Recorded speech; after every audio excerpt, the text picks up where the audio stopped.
Il y a trois parties. Une qui couvre quasiment les 9/10 du livre, et qui s'appelle Relations. Et Relations, ça a été le titre que le livre a porté pendant 3 ans environ. Deuxième partie, Je vais, je vis, qui est une parole de l'héroïne tragique de ce livre, mon épouse Anne-Marie, AM. Et puis la toute fin qui est AMBL. La deuxième partie survient, cette parole, je vais, je vis, qui est une réponse à une amie très bienveillante, que nous voyons très peu parce qu'elle habite au Japon, et qui ne sait pas trop comment poser la question, mais dit non pas comment allez-vous, parce que comment allez-vous, on sait que ça va pas bien, mais comment ça va, à savoir, bon, qu'en est-il, quoi. Et Anne-Marie répond très tranquillement, je vais, comment ça va, je vais, je vis. Et forcément, elle n'est pas morte, alors qu'elle sait qu'elle va mourir et qu'elle se prépare avec sagesse à cette mort. La dernière partie, AMBL, c'est ce qui est écrit sur son linceul. AM, Anne-Marie, B, Bono, L, Luco. Voilà. Et à l'origine, c'est un journal. Chaque jour, j'écris dans ce journal, je date et le fait rapporté et le moment de l'écriture, c'est-à-dire un fait peut-être s'être produit à 15h et puis l'écriture à 18h. Je note tout ça scrupuleusement. Mais ensuite, et je travaille très vite, j'écris très vite, mais ensuite, je retravaille ce texte pendant des années. Le livre succédait au noyau de toutes choses, et les premiers faits que je rapporte sont des faits balnéaires. Je suis avec mon petit-fils en vacances au bord de la mer, sous l'Action-Mer, à la pointe du Médoc. Et nous attendons Anne-Marie qui, en se sentant souffrante, a consulté avec beaucoup de retard des médecins. Enfin, beaucoup de retard, ça veut dire qu'on lui fixait un rendez-vous tardif. Elle n'a pas pu nous accompagner. Elle va donc voir ses médecins, faire les examens qu'il demande. Et ça, nous sommes en juillet 2009. Mais la maladie ne sera véritablement dépistée qu'en mars 2010. De juillet 2009 à août 2012, date de sa mort, se passent donc 3 pleines années que ma plume accompagne, de sorte que le livre a 660 pages. J'écris comme ça depuis un demi-siècle.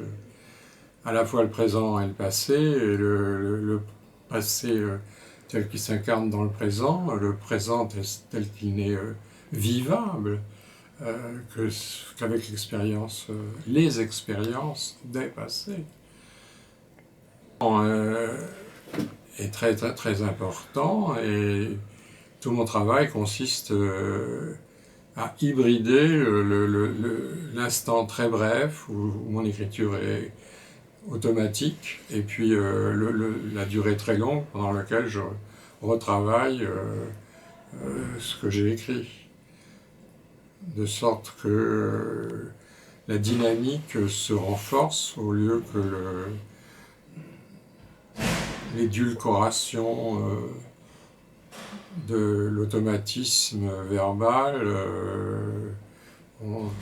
ramollisse la phrase. Donc l'essentiel, c'est par le travail de revenir à la source de l'émotion, à la rapidité de l'instant.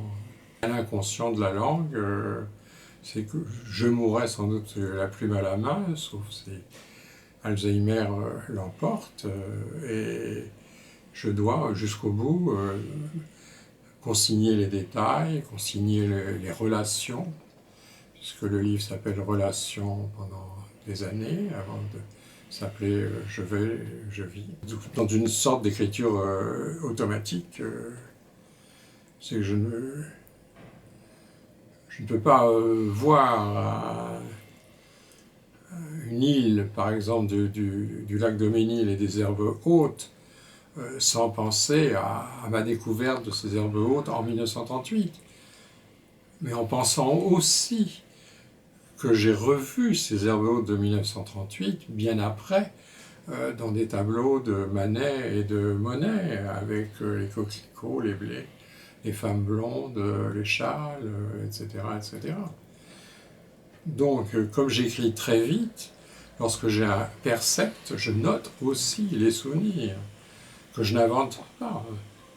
Après, quand je travaille, il y a certaines réminiscences vraiment parasites qui gâtent le mouvement de la perception et le mouvement même de mon corps dans le monde, que je suis obligé de supprimer. Mais quand je réécris, j'ai aussi d'autres réminiscences possibles. Donc là, je triche et je vais injecter une nouvelle réminiscence. En gros, les réminiscences chez moi seraient un peu comme les images, les longues images métaphoriques de Proust, qui, devant la fameuse robe de la duchesse de Guermantes, là, je vais inventer tout d'un coup, on la compare à la robe du pan faisant la roue dans un château, etc., etc. Donc, ces réminiscences sont comme des images, non pas parasites, mais extraites d'un inconscient même de la réalité, comme si la réalité était mon inconscient, comme si ma perception de la réalité était aussi celle des détails inconscients qui sont dans la réalité. L'émotion est presque constante, la quittant avec un certain soulagement dans une séance de chimiothérapie où elle s'allonge sur une espèce de transatlantique d'un clubhouse, je dis, c'est-à-dire que finalement elle pourrait très bien avoir fait une partie de golf ou de tennis et puis se reposer dans le clubhouse. Et moi, je retraverse un peu du faubourg Saint-Antoine et je vais chez un petit couscous de la place d'Aligre. Et ce faubourg Saint-Antoine, j'ai traversé de nombreuses fois quand elle a eu tant de mal à accoucher de notre fils en 1960. Les souvenirs éventuels des 4 saisons qui peuplaient les trottoirs, la rue d'Aligre, le marché d'Aligre, toutes ces émotions se mêlent en une robe de la duchesse de Guermantes ou en une roue du pan. Et ce qui se trouve, c'est que j'écrive très vite, voilà la question. J'écrive très vite comme un appareil de photo peut prendre vraiment des instantanés, et quelquefois sans savoir ce qu'il prend. Quelquefois, je suis surpris et très agréablement d'une tournure vraiment qui m'a été dictée presque par le Dieu en lequel je ne crois pas. Ouais. Je travaille beaucoup, mais on peut presque dire que les meilleures pages sont celles que j'ai moins travaillées. Non pas parce que le travaillage, c'est un mot que j'aime employer, il n'existe pas en français, mais enfin il est vraiment très pratique. Le travaillage, souvent, et Barthes en parlait à propos de Chateaubriand, édulcore et académise le texte. Le texte devient plus académique. Pour moi, le travaillage, ça consiste, comme j'ai dit, à revenir à la première émotion, à l'émotion première, revenir presque en amont de l'écriture, dans le corps de l'objet. Mais le meilleur travail, c'est celui de l'inconscient. Et si la page est réussie, il faudra que je la laisse telle qu'elle. Je corrigerai quelques virgules. Très souvent, la virgule ou la parenthèse est nécessaire pour le lecteur. Ça isole bien le sujet, le verbe et le complément. Sinon, on a une avalanche de sujets, de verbes et de compléments qui sont pas tout à fait construits. avec des parenthèses, la construction est beaucoup plus claire.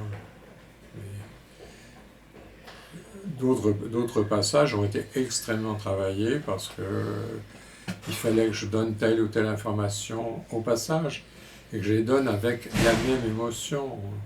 Or, il n'est pas tellement émouvant de dire car ce jour-là, j'étais allé chez le boucher, commander des escalopes de veau, etc. Mais comme escalope et veau ensuite se retrouveront peut-être dans un rêve que je ferai dans la nuit même, je suis obligé de passer par boucher, escalope et veau. Tout ce qui est informatif est toujours très très très embêtant à manipuler. Et ça peut vraiment détruire la dynamique de l'écriture première.